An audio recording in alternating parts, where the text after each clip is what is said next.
Bonjour Leïla Chebbi. Bonjour Pierre.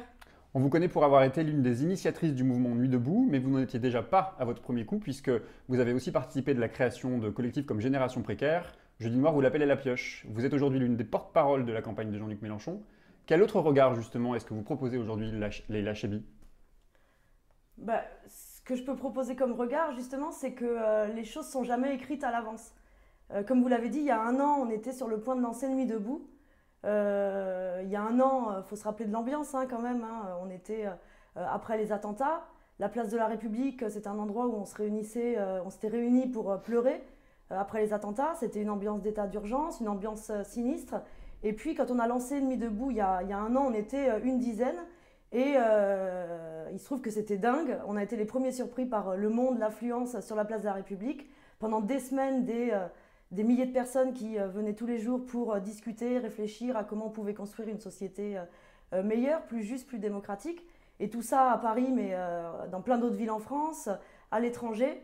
Et donc la leçon de tout ça, c'est qu'en fait, rien n'est jamais écrit à l'avance.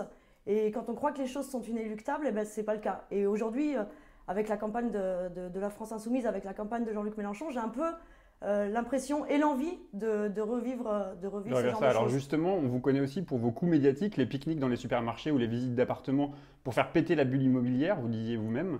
L'activisme et la politique, c'est indissociable selon vous? Disons que moi, à la base, c'est vrai que j'étais d'abord une militante associative avant d'être une militante politique. Mais c'est le militantisme associatif dans des collectifs qui m'a amené à m'engager en politique.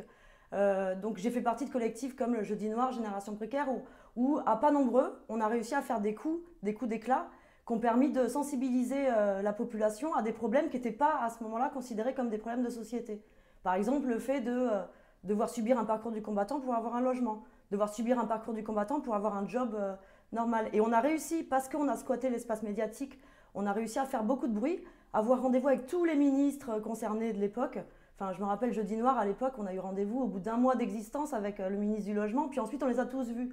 Sauf que quand on allait voir les ministres, quand on allait les rencontrer, on arrivait avec des propositions, certaines qui coûtaient de l'argent, d'autres qui coûtaient rien. Eh ben, il n'y avait rien qui changeait.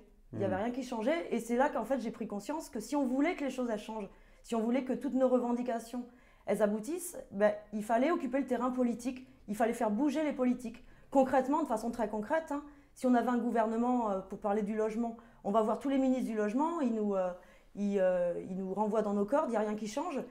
Tout simplement parce qu'on a un gouvernement qui considère que le droit de propriété, c'est supérieur au droit au logement.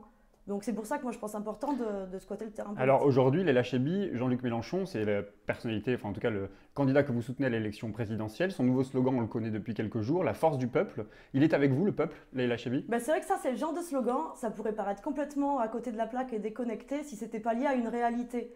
Et il se trouve que la fiche de campagne, elle sort, ce slogan, il sort, juste après le rassemblement massif, la marche qu'on a eue le 18 mars pour la 6ème République, où on était 130 000 dans la rue, on a occupé toute la place de la République. Il se trouve que toutes les réunions publiques qu'on organise, c'est blindé de monde.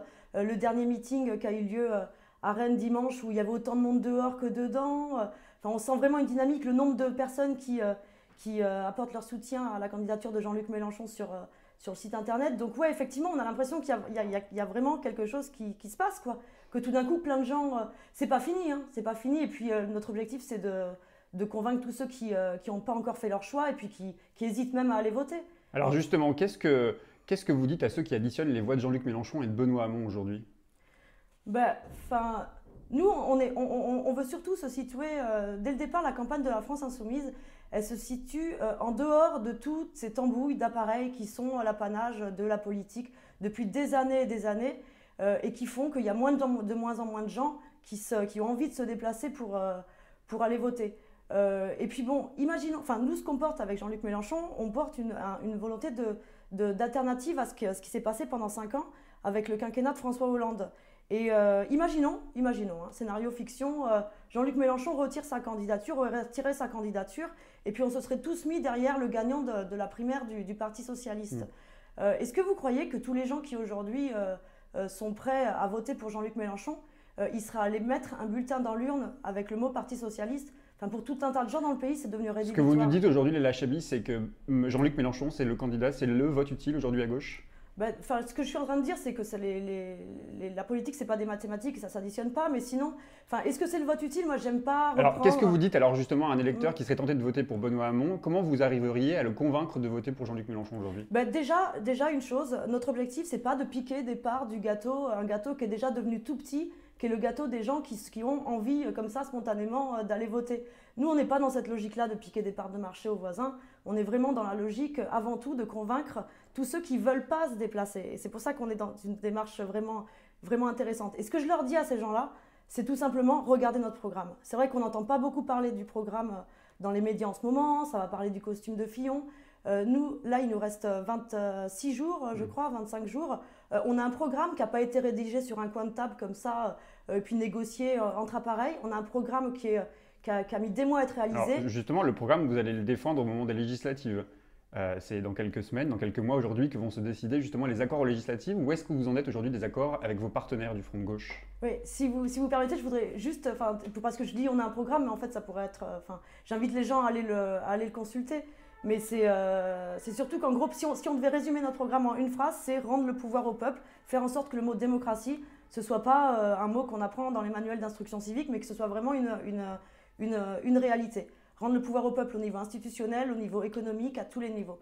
Maintenant, donc, vous posez la question sur les accords justement aux législatifs. législatives avec les communistes aujourd'hui qu'on ne voit assez peu finalement dans la campagne de Jean-Luc Mélenchon. Ben, en fait, moi je les vois tous les jours déjà. Il y a pas mal de communistes qui font la campagne, qui font la campagne avec la France Insoumise. Alors c'est sûr, ils n'ont peut-être pas leur drapeau à la main ou leur étiquette, mais ils sont là. Et après, effectivement, la démarche de la France Insoumise, contrairement à celle du Front de gauche de 2012, c'est pas celle du cartel, où chacun vient avec son étiquette partidaire et puis a une chaise pour le PC, une chaise pour le PG, une chaise pour Ensemble, et puis ceux qui n'ont pas d'étiquette n'ont pas de chaise finalement.